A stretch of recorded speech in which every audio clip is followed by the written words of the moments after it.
Hey everyone, I'm Ultima456 here, the Ultimates, and welcome to episode 88 of Let's Platinum Dark Souls 2, Scholar of the First Sin.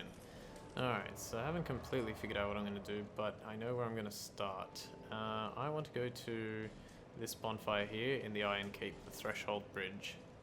So one of the things that we collected already up to this point is the Petrified Egg, I believe it's called, the Petrified Egg. What we can do with the petrified egg is we can actually give it to someone and they will allow us to join another covenant. And that covenant is the Dragon Covenant.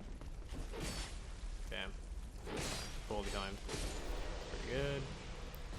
And the person we need to give it to is Magarold or Magerold or whatever his name is of Lanifer. By the way, the iron key that we needed to get into that section with the big flame lizards is where that bull is no longer shooting the fire. It was on this body. And you could get it by standing. I remember I got it before just by standing really close but not actually in the fire. There's a lot of items in this section that you can, like, you have to go onto fiery floors for. I could technically get it now, I think, but, well, in fact, I know I can get it now, but I'm gonna choose to leave it alone and try and get it later. Just because there's an item later on that you get that will help reduce the fire damage, and I kind of want to use that. What is that? A petrified egg? From the shrine? Fantastic. Might you give it to me? I'm fascinated by it. I'm begging you. Okay, so let's give him the egg. This thing is amazing. Could it be a dragon egg? I feel invigorated just by holding it. You can now join the Dragon Remnants Covenant. What, you again? You changed your tune. Alright, let's enter his covenant. Abandon your covenant and join the Dragon Remnants Covenant. Yeah, why not?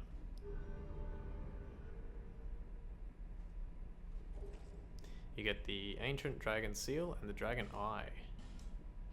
Can't remember what the Dragon Eye does, but I'm gonna have to look at it in a sec. Okay, good. You can offer a Dragon Scale. We have one. May as well offer it. I don't think we get anything for it currently. Yeah, it just deepens our devotion. Dragon Eye. I think it's a key item, isn't it? No? Here we go. Oh yeah, it lets you invade a world with the Dragon Scale. That's what it is. So, invade a world with a Dragon Scale to claim scale from its master. If our human flesh is our greatest weakness, then those who seek a form that imitates the ancient dragons are the true vanguard. So yeah, that's what the eye is for, is to invade. It's very similar to the other ones, the Fidelity and Spite ones. Looks like you only have to have these in your inventory to actually get it going, rather than doing anything with it. Good iron in these parts. Okay, so he just says the same thing. Okay, so now we're gonna go on to a... It's an annoying farming section of the game, but it's been made much easier and much quicker by someone in a comment on a random video that I watched of it, and I know I have his name and I'm gonna give his name in a moment. Where is it? Where do I want to go? Go to the Iron Hearth Hall bonfire. His name is Randolph Booth. So this is his idea, and I'll show you what we're gonna do.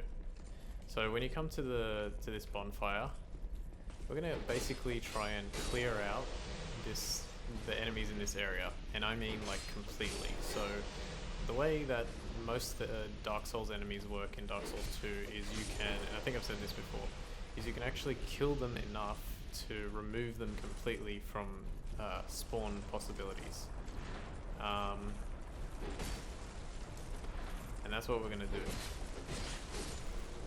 We have to, I'm going to do this largely off screen, but I'm going to show you what I mean first.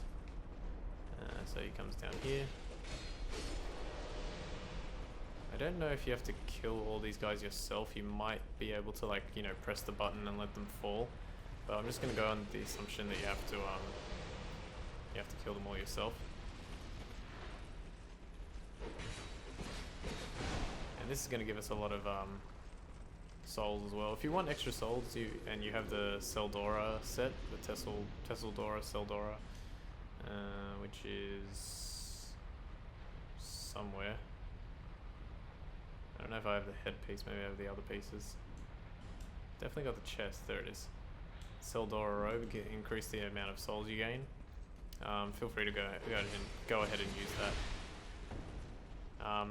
Anyway, the idea behind this, and I'll try and start from the beginning, is you have to collect all the sorceries in the game. You have to collect all the miracles, sorceries, hexes, and pyromancies. One of the sorceries is hidden behind a covenant, as in, well, not hidden behind a covenant, but it's hidden as part of a covenant reward. So you need to, let me just jump over here, press R1. You need to reach rank 2 with the Clangorous Covenant, the one that where the, oh, the hell? Is that a crystal lizard? That's weird. Large Titanite shard, Titanite chunk, and fire drakestone. He died in the fire. That's weird. Anyway, yeah. You need to reach rank 2 with the Clangorous Covenant. Clangorous Covenant is the one that's up these stairs, you know, with that little guy. It's like a little, he's like a little bell dude, and you know, he's always going, oh, get, you know, Ven and Falcon or something like that. He's a crazy little dude, right? In order to increase your rank with that covenant, you have to kill, you have to get, like, kill invading players. That's how you can do it online. Or you can kill this this enemy that invades your game as like an offline phantom, right? Now, how it works is basically you can go to the Belfry or Belfry Sol or Luna, which is the, you know, the sun and the moon one. I like to do it at the Sol one because it's actually quite, well, it just works better for the way I'm setting it up. Oh god. And what you do is basically you rest at a bonfire, and there's like it's like a 20% chance, maybe 15-20% chance that you get this offline phantom to spawn, and you have to go kill him. And every time you kill him, you get a point. You need to get 10 points to reach rank 1 of Covenant with the Clangorous Covenant, and you need 30 to reach rank 2, which at 30 you get the hidden weapon sorcery. So that's what you need, right? So you need to reach rank 2, so you need to kill this guy at least 30 times. The problem is, because his spawn rate is only about 20%. Oh god, this is bad. Yeah, because his spawn rate is only about 20%, you don't know if you're going to get him to spawn when you rest at a bonfire. However, there is a way to know without having to climb the ladder all the way up to the top to check if he's there, then go all the way back down to reset the, you know, the bonfire again. If he's not there, it's very time consuming to kind of climb that ladder several times.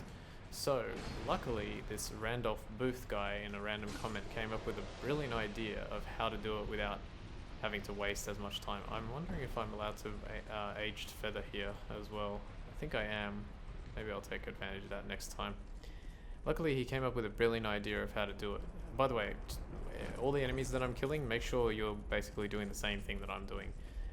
There's quite a lot of enemies to kill. You have to kill them several times in order to remove them as potential spawns. But trust me, it's very worth it. I don't think this one needs to be killed, but I like to kill him because he's kind of in the way, and he's just an extra 1,000 souls almost. With the current setup that I've got of rings and stuff. So he came up with a brilliant way. There's a spell, and I can't remember the name of it, and I don't think I currently have it, but I'll get it when I can. There's a miracle called, I believe it's called Unveil, and what it does is it reveals the location of the nearest enemy to you. Oh, I thought I fell. Yeah, it reveals the location of the nearest enemy to you. So, what that means is that if you are at the bonfire, which is up some stairs behind this door, right? and you rest at the bonfire and use Unveil, and the little orb that comes out when you use the Unveil spell flies upwards, like up above you. That means that the enemy has spawned, right? So you can go kill him. The only problem is it doesn't specifically target invaders, it targets any enemy, I believe. So in order to make sure that you've got the right, in order to make sure that it's actually targeting or finding the invader, you need to get rid of all the enemies in the vicinity that is, you know, where other enemies exist that's close enough for it to be affected by those enemies. And the only way to do that is to clear the enemies that I'm clearing at the moment. So all these Turtle Knights, all the Alon Knights, annoyingly the bowmen up the top, like the little dwarf bowmen that are like, that look like they're have that black blue hue to them, like they all have to be killed. So there's a lot of enemies to kill, but like I said, you get, I don't know, probably like 1 million souls for doing it. And it makes, even though this is taking time, it would probably take longer to have to climb up and check every single time that you rest at a bonfire, rather than just checking every time you know it's there, you know? So it would basically reduce climbing up that ladder 150 times. Let's say it is 20%, right? So that would mean you need to, if the target is 30, right? 30 would be 20%, so 1/5 of your total. So you do 30 times 5, which is 150. So you'd have to climb that ladder 150 times to only end up getting 20%, like, you know, only 30 of those will end up actually having the enemy. So this saves you climbing the ladder 120 times. So basically what you got to figure out is, I knew it. I had a feeling. I was like, what am I doing? What am I doing? Alright, doesn't matter. Anyway, you got to climb that ladder. You got to basically weigh up, is it worth climbing the ladder 120 times, or is it worth killing all these enemies once and for all, getting rid of them, and then only having to climb the ladder 30 times? I think it's worth only climbing 30 times rather than constantly climbing that ladder 120 times. It's up to you, you know, if you want to do it the other way. I prefer doing it this way. Plus you get the souls, which will be, you know, you need it for leveling up the faith and intelligence. I don't think I can push this guy off, can I? No. Please, thank you. So eventually, after like a few more rounds of this, we're gonna start seeing certain enemies disappearing. And like I said, I don't know if it's exactly 8 for each enemy, because sometimes they seem to disappear like a bit quicker, and other times it's slower. Also, I may have to kill the one at the very top. I can't remember. So yeah, I'm gonna kill all the ones that I think I need to kill, and then any that are remaining will need to be killed. And basically the way you can work it out, and like I said, I'll show you everything first, but probably in the next episode. The way you can work it out is, if all the correct enemies have been killed, the Unveil orb will fly straight up into where you're going. If it flies towards where I'm standing now, then obviously you've missed one around here.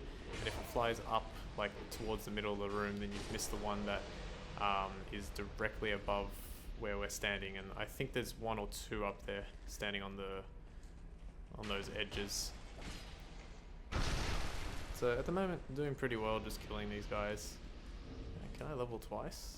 34, 68. I can probably level twice. Might take advantage of that. Just so I don't keep losing souls. Okay, we'll go level twice real quickly. We'll come back and we'll see if any of the enemies have been, you know, completely removed. I like that I'm killing them all. Okay, that one's still there. Sort of one after the other. So essentially what's going to happen is pretty much all of them, well, I died, so, you know, some of them are going to be removed one reset prior, and then, you know, you kill another round and most of them are going to go away. So yeah, feels like it takes a long time, but once you start like reducing the enemy